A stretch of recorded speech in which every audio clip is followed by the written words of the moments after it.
Welcome.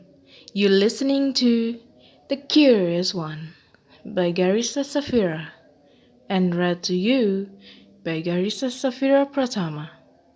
Let's start. The Curious One. The dawn sky stretched above the forest, painted with hues of pink, gold, and soft lavender. The air was breezy, carrying the earthy scent of dews. Claire skipped alongside her mother, her brown curls bouncing with every step. "Where are we going, mother?" she asked, her voice bursting with excitement. Her mother smiled down and pat her head. "To a very special place, my love. A place that holds dear memories." Claire's nose crinkled in curiosity. "Special? What kind of it? Tell me please." Her mother chuckled softly. "Patient, dear. You'll see soon enough." Claire huffed and crossed her arms, but couldn't help looking around in wonder. The forest buzzed with life, the chirping of birds, the rustle of leaves, and the soft crunch of their footsteps.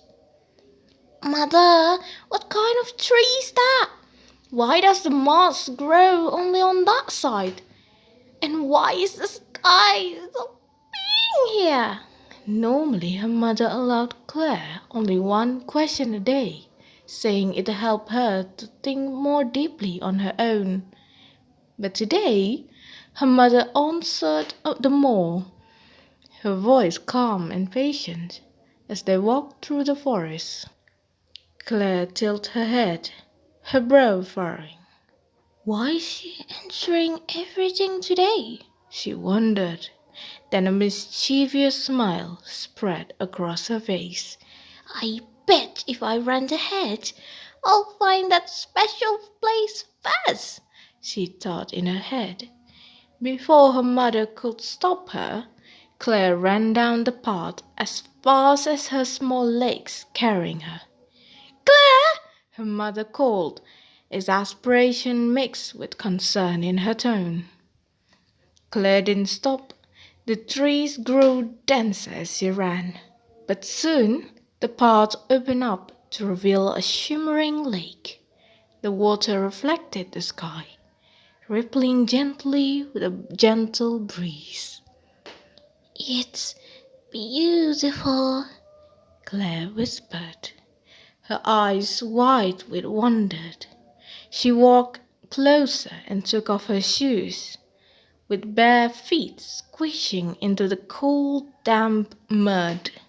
She giggled, piqued by every detail, from the smooth stones and the tiny fish swimming around.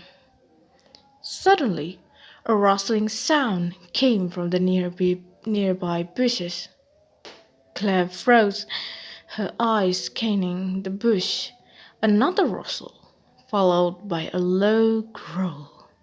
Her heart quickened. From the shadow, a fox emerged, its amber eyes glinting. It was lean, with a russet coat that blended with the forest. It sniffed the air and stepped closer, its movements cautious yet predatory. "Shoo! Shoo!" Claire said, waving her arms, though her voice trembled. The fox didn't retreat. Instead, it crept closer, its gaze fixed on her. Just as panic began to rise, her mother appeared, stepping between Claire and the fox. She held a sturdy branch and swung it gently in the air.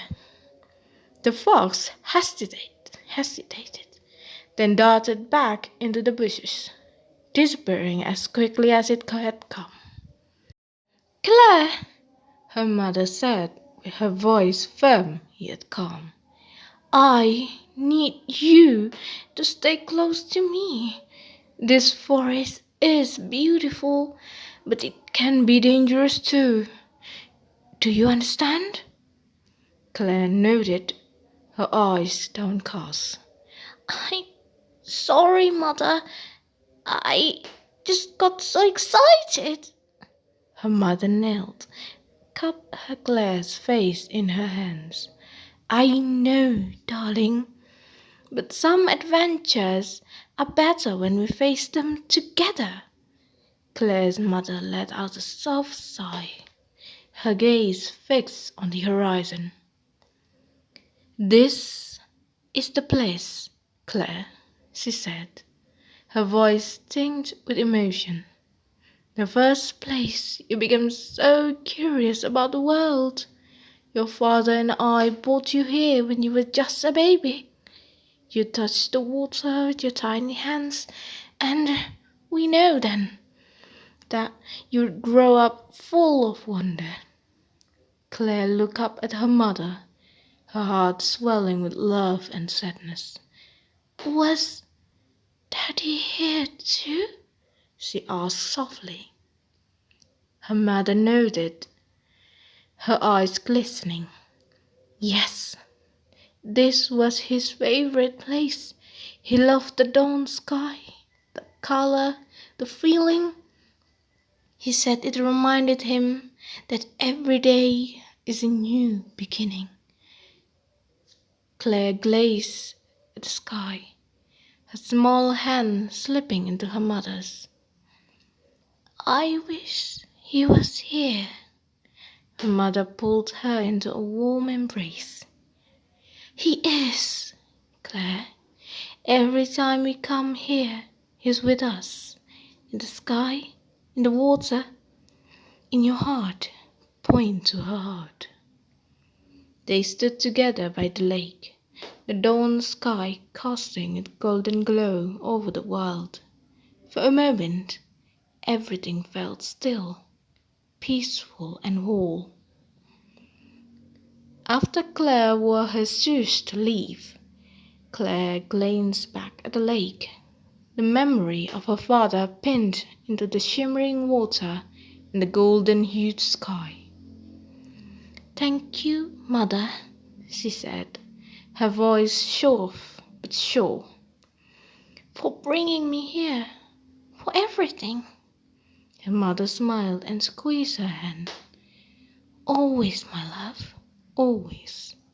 And together they walked back through the forest, the sunlight breaking through the trees, guiding their way home.